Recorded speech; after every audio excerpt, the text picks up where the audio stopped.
How's everybody doing? Pretty good? Am I supposed to do this again? Yes. No. Okay. That was my good foot. That was my good foot.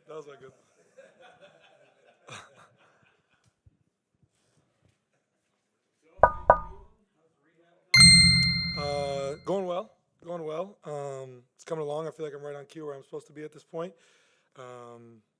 Moving around, doing everything. So just taking it a day at a time. It's a monotonous thing of every day. Feels like you're doing the same thing over and over. I feel like I'm in a good place right now. Saw a lot of Tatum's posts early in his recovery. It was very hard for him mentally. Was it challenging for you? How did you kind of get through those early days? Yeah, of course. This summer's been, I don't want to say awful because I have a good life and, I'm in a good position in life, but it's just been a drag. Just trying to keep myself busy, keep my mental busy as best I can because it's been hard. It's been hard. I mean, the season I got hurt in Game 7. Everybody left Indy the next day. I had surgery in New York the next day. So by the time I got back, everybody was gone. So, I didn't get to see any of my teammates really or hang out with anybody. So I've really just been in my house, just me and my fiance and my family. So it's been hard, but I've just been trying to keep myself busy with, I've had a lot of people come and visit me over the last couple of months, which has been amazing, and trying to keep myself busy, go to Fever games, just do stuff around town as best I can. But yeah, summer's been a drag, so it's been nice to have the guys back and have that banter and just be able to hang out with them. So definitely thankful for the village around me.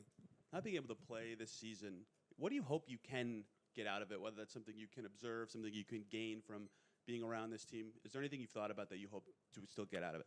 Well, I think whenever you don't get to play, you get a new perspective on things. I think there's always time to learn and grow, and I think that for me this year, not being able to play, I feel like I'm going to be able to see the game in a different way, potentially see it more from a coaching perspective where I don't always see eye to eye with with our coaching staff and what they're seeing. So I look forward to being able to digest the game without playing, for a full year. I think that's going to be different for me, but I think being able to still be in the locker room with the guys and hear what they're seeing, but also be able to be sitting there with the coaches on the bench and hear what they're seeing and kind of be the bridge between that. So I look forward to it. I think it's going to be an exciting year for our group. We got a lot of different guys coming into new roles and a lot of different guys growing in different areas. So definitely look forward to the year, what the year is going to look like.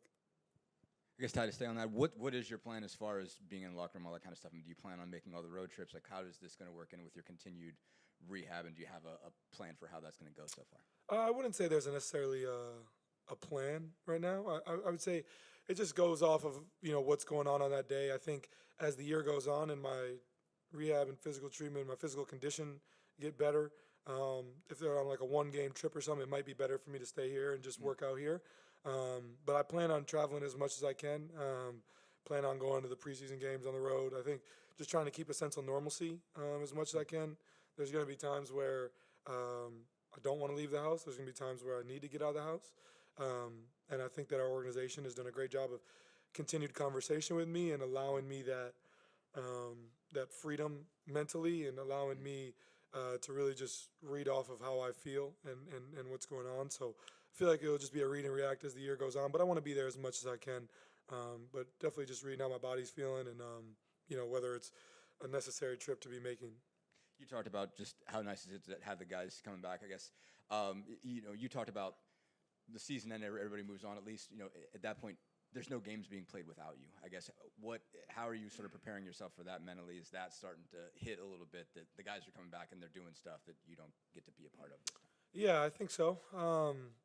But I try to be as involved as I can. You know what I mean? I get here earlier than usual so I can finish all my work, so I can be there for all the on-court stuff and walk around as much as I can. I can't really rebound, but I can pass.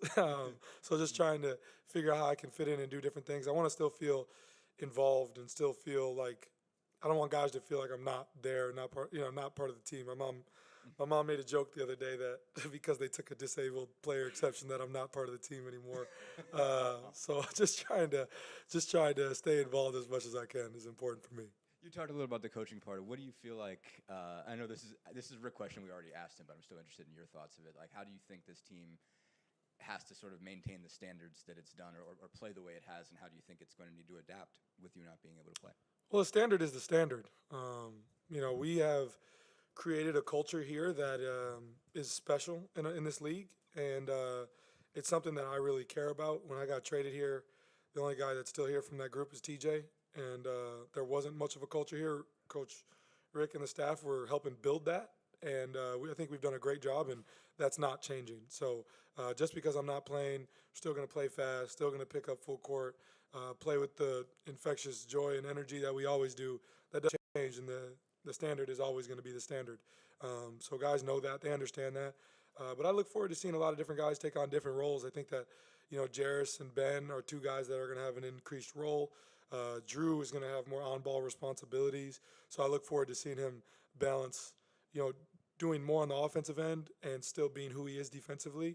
Now it's going to be hard to be guarding the best player every night and take, handling majority of on-ball responsibilities. So I see his defensive responsibilities maybe decreasing a little bit, but because of who he is, I don't see it being anything drastic, So I look forward to everybody's role changing a little bit. Obviously, change with our big, and so having Isaiah is going to take on a new role. Jay Huff have a new role from what he had last year. James Wiseman, all these guys are going to be on new roles. So I'm definitely excited to see everybody grow, and I think baptism by fire is sometimes the most necessary and the best thing for us as NBA players. So definitely look forward to seeing all the guys take on new roles.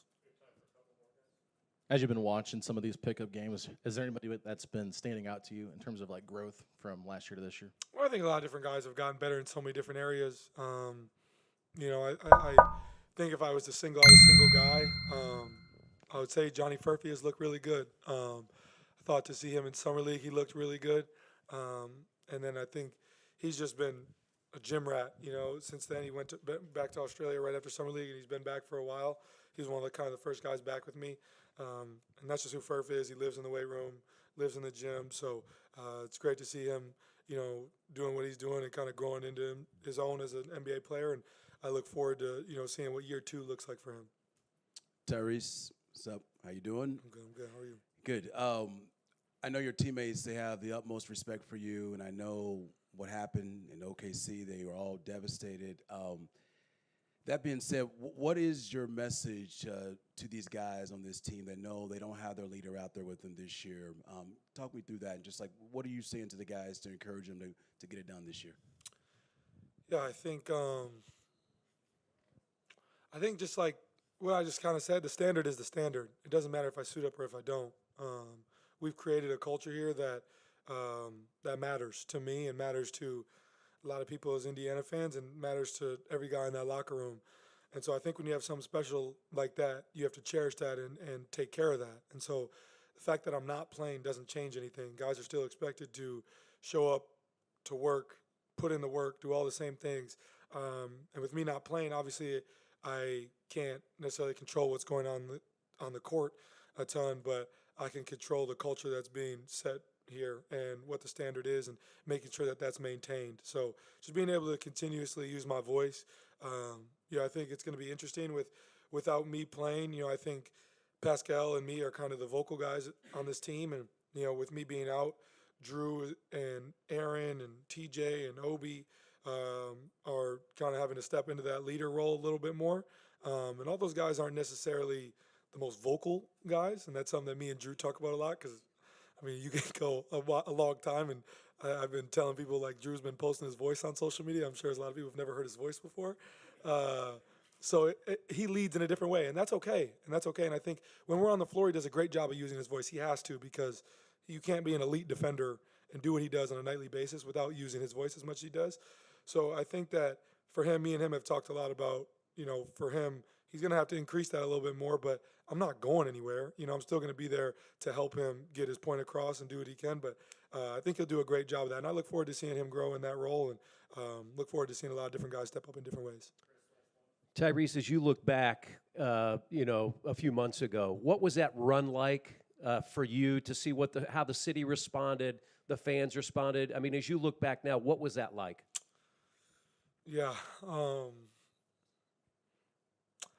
I haven't taken a ton of time to reflect, honestly. It's been hard for me to like look back, watch old games from the playoffs. Like I haven't, to be honest, I haven't watched a single playoff game since Game 7.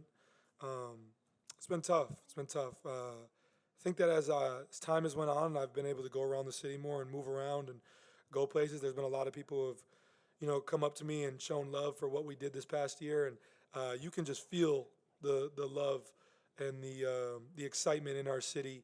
And I think I've seen that through my shoe release and through just had Haliburton a couple days ago, and there were so many fans there, and just the love that I've gotten, that I've received personally from the city has been second to none. And you're seeing that now with the Colts having so much success. The Fever are a game away from going to the finals, right? And so it's been really cool to see what's happening in Indiana right now, just in sports in general. I mean, Indiana football is balling.